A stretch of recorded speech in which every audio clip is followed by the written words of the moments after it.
Hello, everyone, and welcome to Thompson Landry Gallery in our virtual exhibit on ArtGate VR. I just wanted to welcome everybody to the tour, and I wanted to tell you a little bit about our gallery. This is the Thompson Landry Gallery's 15th anniversary, so we've been representing Quebec artists now for 15 years, and we're having an incredible time, and to commemorate that, we've decided to do both a live show in our gallery as well as this virtual show of 12 of our works from the show. So for this ArtGate exhibition, we had to choose 12 pieces that we felt best represented each of our artists. And what you're seeing on the walls today are works by artists Dominique Fortan, Danielle Lintang, Chantal P Duroches, Josewa, Raphael Calder, Joan Du Maurier. We have Yann Normand, Rene Durache, Unzip Jean-Daniel Roer. We have Boudreau, and finally we have Boudreau. So you're seeing a nice example of the artwork in our gallery that really ranges anywhere from abstract and figurative to contemporary portraits and pop. So I'm standing here in front of a beautiful work by Dominique Fortan. This is part of her newest series called New. And what she's created here is a whole series of works really about the simplicity of finding happiness and love and finding the simpleness in life. Her works are always very symbolic, and she uses birds and butterflies to show those symbols. And that to her is about transformation and metamorphosis. And here's her daughter, and her daughter is her muse. She likes to use her family in her works all the time. And this is a photograph that has been printed onto the canvas. And she's also added the gold leafing. She's added the paint.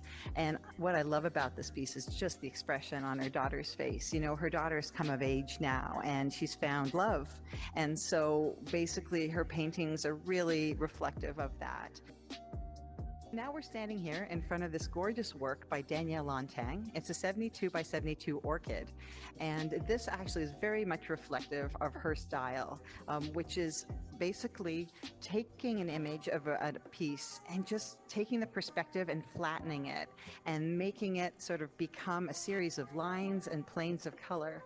As you can see here, she works with big, vibrant, bold colors, but it's never opaque. There's always that translucency in it where you can see the textures coming through. You can see all the different tones in her work. And for her, the orchid, it's the organic quality of the orchid, the way it's almost sinewy, like bodies. That's why she really loves to paint it. The orchid is trying to sort of find its way out of the canvas in this piece. Here we are looking at this stunning 60 by 48 piece by Chantal P Duroches.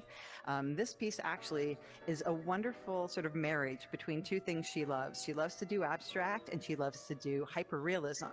And we've had both in the gallery, but this series called Aura is a mix of the two of those. So what she's done is she's wanted to create, you know, the face coming out and looking at you, but then in the background have that beautiful, what she calls as an aura, or sort of a spiritual energy around the outside.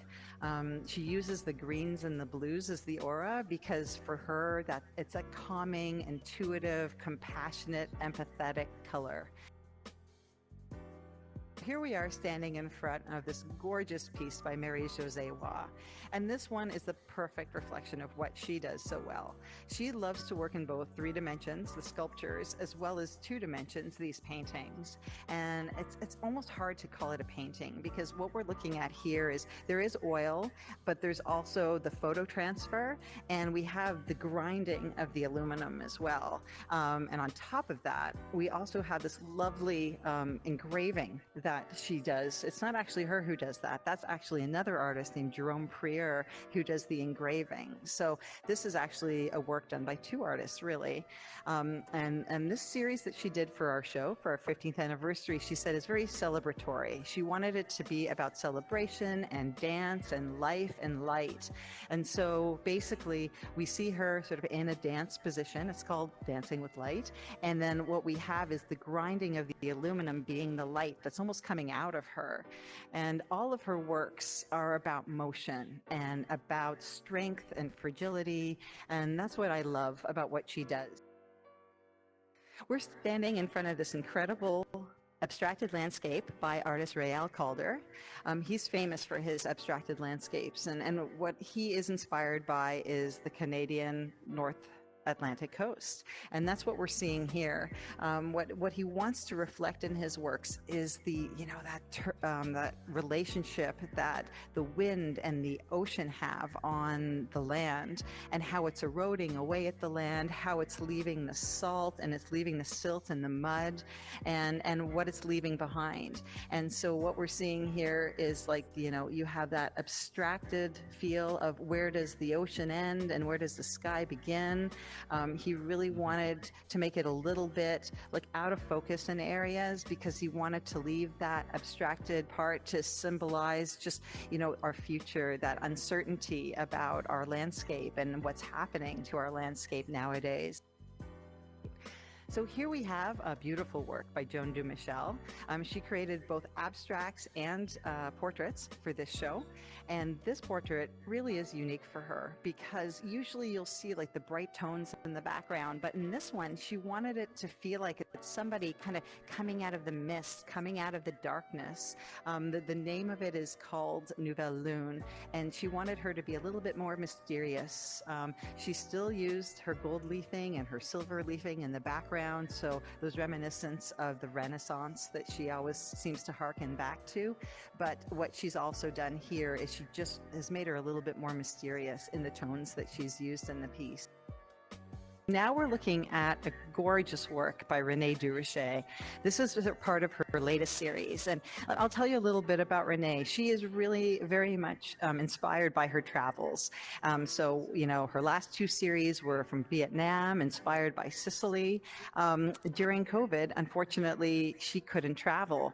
So this piece actually, and the whole series that she did of the forest, was inspired by a walk she took in December. When she was walking, she noticed a plant on the ground that was literally thriving in the snow around all of the dead waste.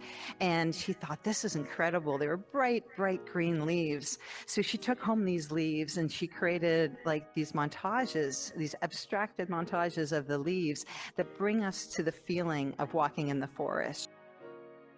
Ugnan is actually known for his almost hyper-realistic paintings of hands and of ballet dancers, and his ballet dancers are very, very dear to him, just because the light in these works, the use of chiaroscuro and the oil is just incredible. He learned how to do this in Bulgaria. That's where he was trained, but he has been living in Canada for many, many years now, and we actually got 3 of these beautiful ballet dancers for our exhibition. For him, what he wants to do is capture a moment in time. It's just like she's just gone up on her toes and he's captured that one little moment. And it's also about freedom and happiness, like dancing for him is just that escape. So he really wanted to do these 3 pieces for us, just to be able to reflect that in life right now. So here we are standing in front of this gorgeous work called Anaphora 1 by Danielle Lintang. Danielle actually is originally from Switzerland, but he moved to Canada many, many years ago. This is part of his newest series, the Anaphora series. And Anaphora is actually a literary term, which means the repetition of a word or a phrase at the beginning of a sentence, which is very intentional. And so when you take that and you put it towards artwork, what it is now referring to is a repetition of a color or an image. And that's what we're seeing here with the repetition of the historical image, which I think is just so powerful. He's done an entire series like this. And what he's done and he's changed is just the use of those beautiful fluorescent colors with the use of a historical image like that. I think it's just so moving. And he wants you to get right up close to it, take a look at all of the details, take a look at the stenciling and the collage work, and find sort of the message in the work for yourself. All right, so now we're standing in front of this fantastic piece by urban pop artist Bao. He's our only graffiti artist, our only artist who kind of works in this style, and this one's a special piece by him. We're used to seeing him like taking Star Wars and mixing Star Wars with Charlie Chaplin or the Beatles, and mixing these icons and mixing these incredible years of entertainment together. But in this piece, what he's actually done is called the 50 Shades of the Joker, and he has taken different characters of the Joker over the years since Batman began, and he's used slices of their face to recreate the Joker. So that's why it has that kind of crazy effect. That's what he wanted. He really wanted to show the essence of the Joker, which is a little bit crazy, and by doing that, having each of those characters sort of reassembled into this face. Now I'm going to show you probably the most playful piece that we have in the show. This is by pop artist Boudreau. And Boudreau is enamored by New York City. So what we have here is we have Mickey and Minnie on Broadway. And what he's created is a stamp. And it's actually a three-dimensional cutout stamp. And on it, he's obviously featuring Mickey and Minnie having a great time in New York. And he wants to have like the hustle bustle of New York in the background. You know, he wants the graphics, he wants the advertising. And that's sort of what he pulls into his pop art that maybe other pop artists don't do. And, you know, so you'll see like the Best Buy beside Broadway and all these things pulled together, things that remind you of going to Times Square at night and the lights flashing and the advertising going. And there's Broadway shows happening, all the things that we're missing right now. And on top of it, romance. So that's what this piece is all about. We're really happy to be able to do this show and have you here to watch us today.